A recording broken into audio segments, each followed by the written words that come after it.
Dixon back. I just want to talk to white America today. It's just kind of a personal thing between me and white America. Hi, white America. I want to say hi to you. Tell you first I love you like I love all Americans and all people. We're supposed to. Sometimes it's hard to love certain people.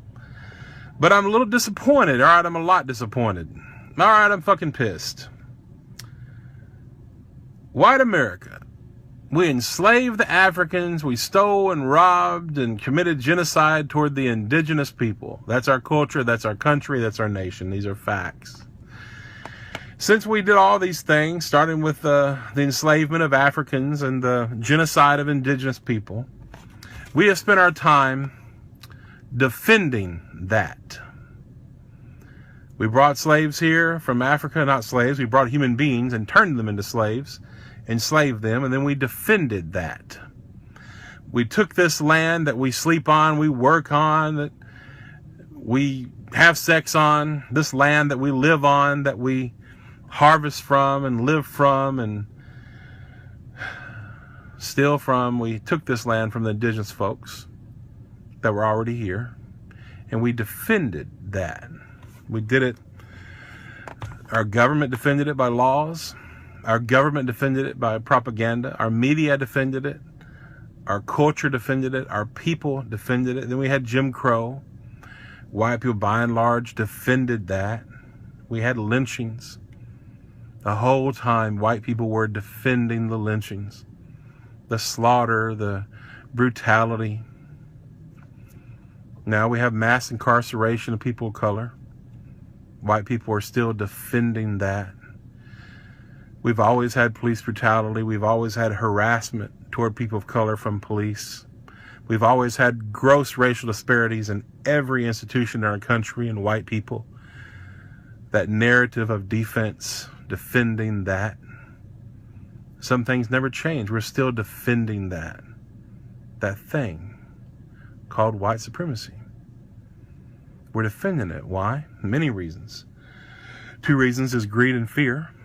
Fear of retribution, greed of not wanting to give up our positions, our power, our benefits.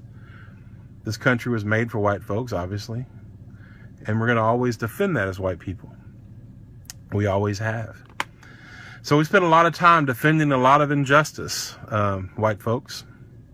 It's what we were taught to do. It's what we've grown to do as a nation, as a culture, as a community, as white folks. It's what we do best. We defend injustice toward people of color. We defend horrific evils.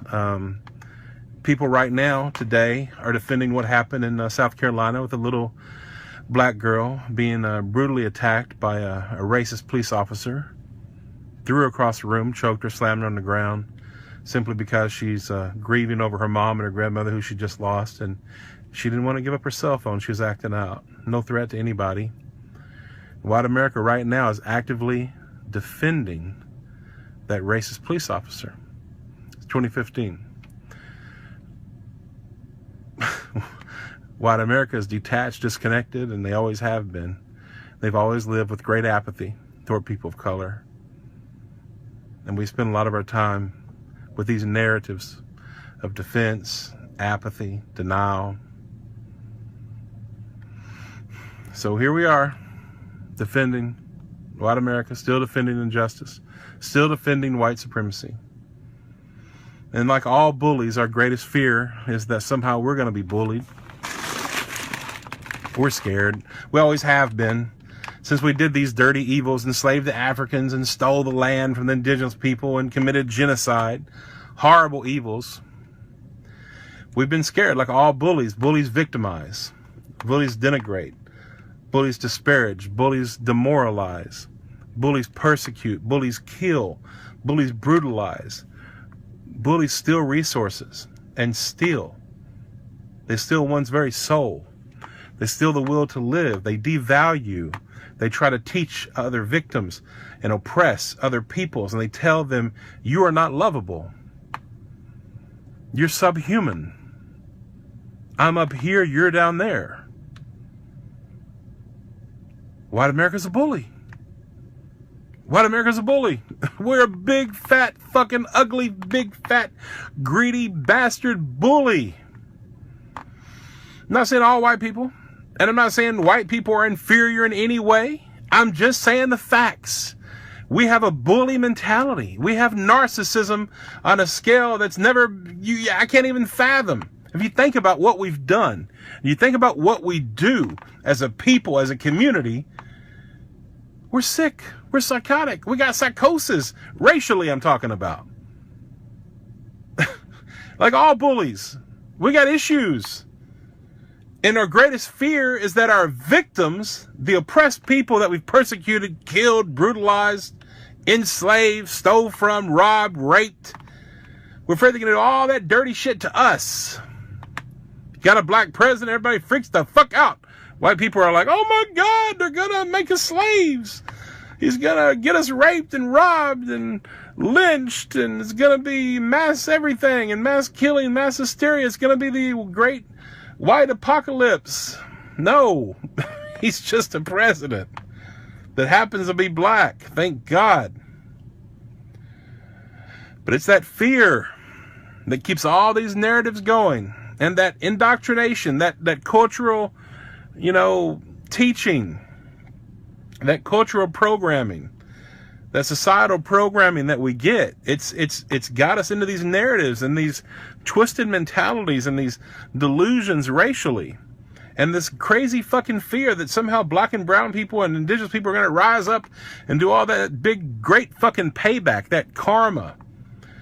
And so we've been trying to control these communities, these black and brown and indigenous communities, and we're still controlling them. We're still harassing them, keeping them in check, making sure they know their place.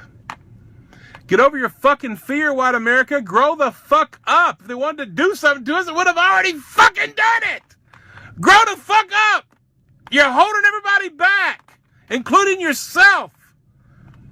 You're holding me back. You're holding yourself back. You're holding your community back. You're holding your fucking species back. You're holding humanity back. You're holding your country back. Get out of denial. Wake the fuck up. White supremacy is real. It's a fucking reality since day one. Yes, we did all these things. I'm not saying feel guilty. I'm saying take some fucking responsibility and address it. Do something. Say something. Grow up. Get out of delusion. Wake up. Let's do something about it. It's time. My God, it's been 400 fucking years. Could we just get over it? Face the reality. Get over your fear. White people are in positions of power. They're scared of losing that power. It's greed. That's another aspect. Greed. Don't want to lose the power. It's all about the money and the power. Well, hey, you're not going to lose it. It's okay, but we have to do something to change our culture. If our culture, if our white community cannot find a moral position racially, we can't survive, people. You got it? Find a moral position racially. Act. Do something to address white supremacy. There's too many lazy-ass, complacent white people racially. I'm not saying white people are bad. I'm saying racially, we're illiterate and immoral. I'm not saying you're inferior or superior. I'm just saying, God damn it, we've got a problem. Now's the time to act. Now's the time to change our nation. Change our culture. Change our community. Change our mentalities. Face this God-given truth of what we've done and what we're doing, and let's change it. Let's address it. Let's acknowledge it. Never ignore it. Face it. Be a grown-up.